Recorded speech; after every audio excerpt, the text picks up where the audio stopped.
up in the clouds on my since I met you.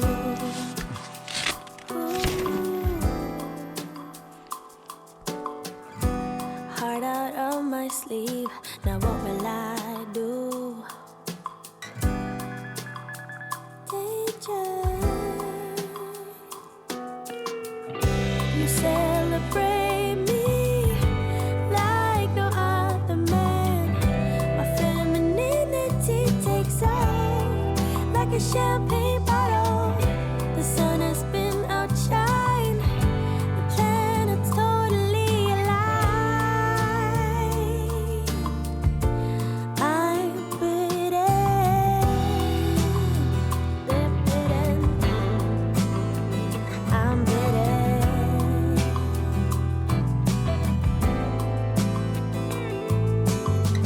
Red lips, red fingertips, red lights every night.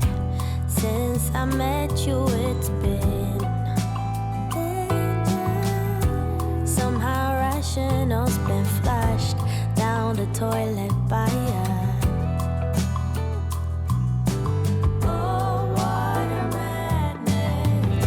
You celebrate me like no other man.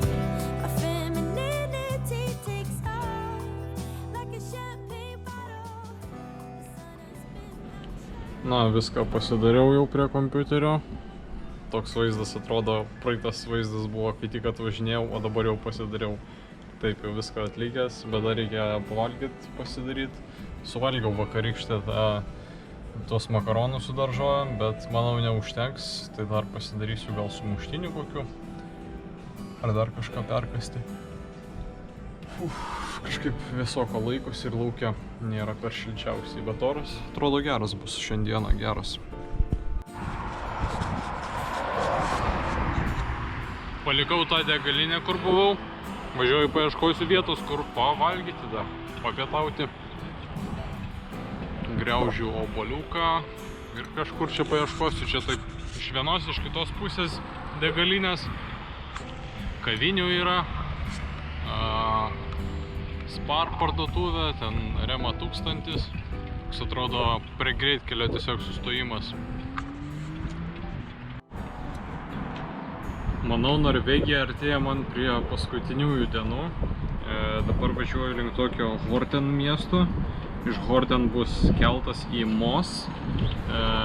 Tai praplauksiu fjordą, kurio pačiam viršų yra Oslas. Tai nusprendžiau Oslą praleisti, nes jau buvau Oslą aplankęs prieš, atrodo, pernai metais.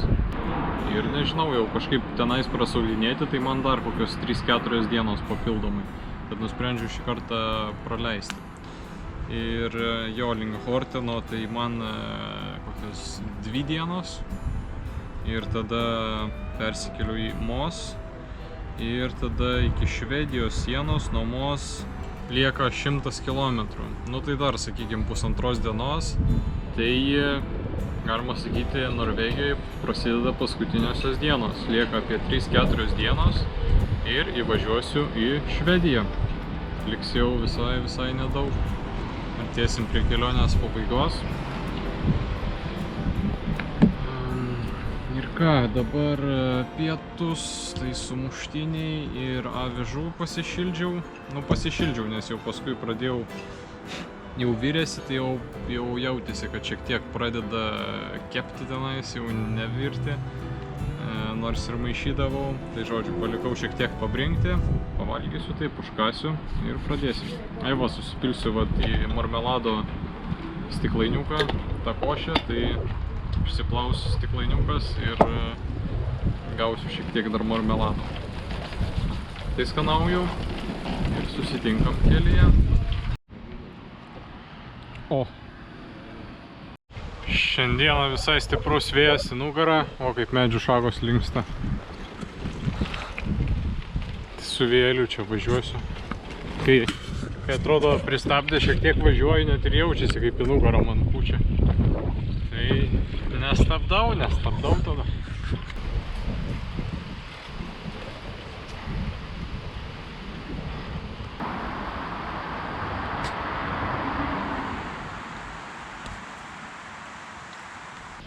Kiek daugiau negu 20 nuvažiuota nuo pietų vietos. Darau sustojimą, to jaus. Vėjas visi nugarą pučia, man nuo to tik geriau. O valgysim bananiukų. Žiūrėsim, kiek čia suvalgysim. Bet noris labiau kojas pailsėti. Kaip atrodytų keista, jeigu važiuoji dviračiu, atrodo visada sėdi. Bet kai prisėdi jau paskui tai po minimo ilgesnio, taip oi kaip gera. Nes pagrindė kojos dirba. O tu, kad ten sėdi, tai ne per daug pailsi, vis tiek kojos ant įtampos. Tai dabar galima kojas bus atpalaiduoti. Ir svarbu jas pailsint ir tada važiuoti toliau. Dabar vėl grįžau prie Eurovelo 12 kelio, nes buvau šiek tiek nutolęs. Buvau įvažiavę šiek tiek į žemyninę dalį. Link šiaurį šiek tiek pavažiavau, dabar vėl nusileidau iki jūros ir seks palei jūrą važiuoti Eurovelo 12 kelių. Žinau tokį vieną gerą dalyką, kaip akis atpalaiduoti. Vienas draugas buvo siūlęs, taip užsimerkęs, svarbu užsimerkus. Žiūri į saulę, atrodo, kad vos nelygiai į saulę būtum, bet užsimerkęs reikia būti. Ir tada taip vos ne šyla akių obuoliai per akių voką ir taip maloniai šildo ir visai atpalaiduoja. Tai pabūti kokias 3 minutės ar daugiau, labai geras jausmas. Paskui atsimerki ir ta mėlyna šviesa atrodo visur matosi tik tais. Taip daug mėlyniau viskas matosi. Pirmoje kelionės dalyje, kai važiavau į vakarus, saulė visada į veidą būdavo. Dabar pagrindė į nugarą ir beveik visada, kiekvieną dieną savo šešėlį priekyje matau. Tai va taip ir būna. Dabar pat tiesiog į rytus dabar varau.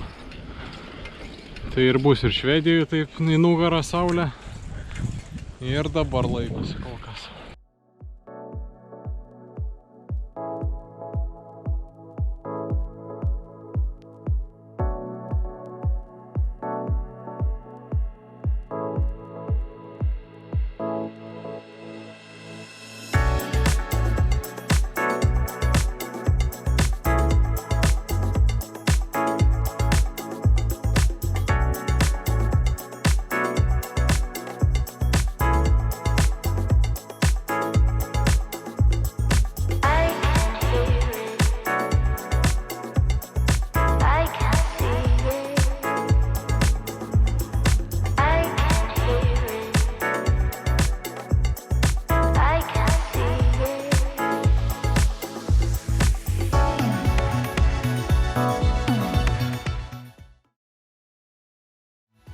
Sąskaitoj 58, bet manau jau stabdysiu arklius greitų metų, nors dabar pusė 7 dar nėra. Tai visai galima būtų pavažiuoti, bet bus taip, kad jeigu dar šiek tiek pavažiuosiu, tai važiuosiu į tokį kaip ir miestą, į miesto priemiesčius ir dar apie 10 km ar daugiau net reiks važiuoti. Tai geriau pasiliksiu taip, kad rytoj į miestą važiuosiu ir rasiu vietą, kur video sumontuoti. Tai manau jau ilgai netruksiu ir greit kažkur tais pasimesiu šalia kelio. Kelias tenais eina, va mašina toj pravažiuos, o čia šlagbaumas ir čia toks grinai toks apvažiavimas ir kitoj pusėje irgi šlagbaumas buvo. Tai man čia visai gerai. Lyg aš matau tą kelią, bet kad mane matytų nuo kelio, tai nemanau, kad per daug matys. Rytoj sekmadienis, tikiuosi, niekas čia nevažinės. Tai va ant samanų šiandieną. Čia kažkur vat pasimesiu savo palapinę. Visai gerai bus ir minkšta. Turėti tokį lietpaltį, čia kitaip pončio vadinamas, per vidurį yra kapišonas, labai praverčia. Va dabar palapinė visa šlapia buvo, nes buvo rasa naktį praeitą. Ir dugna šlapias, tai kad nedėti kilmėlio ant šlapio dugno. Va, patiesi sausą pončio ir turim sausą dugną. Kartais netgi būna, kad šitą pončio dedu netgi ir po palapinę, jeigu ten jau visiškai nekokie ten žolės, su tokiais stabariukais gali būti, kad vat, nesubadyt palapinės. Tai tada jį po apačia dedi. Tai kita jo funkcija tiesiog apsidengti nuo lietaus vat kai lyja. Jeigu šlapi suolai, galima jį tiesiog pasitiesti ir ant jo sėstis, tai tada nešlampi. Tai nemažai funkcijų turi ir visai praverčia. Manau, gal netgi imčiau tada, kai ir turėčiau neperšlampamą visiškai, tarkim, šitą striukę. Nu, jeigu kitą turėčiau, bet kuri būtų visai neperšlampama. Tai jisai praverčia, sakau, galima jį po palapinę dėti, pačiam pasitiesti, tai visai geras dalykas. Vakarieniai spagečiai. Spagečiai su daržovėmis. Skanauju ir iki rytojaus.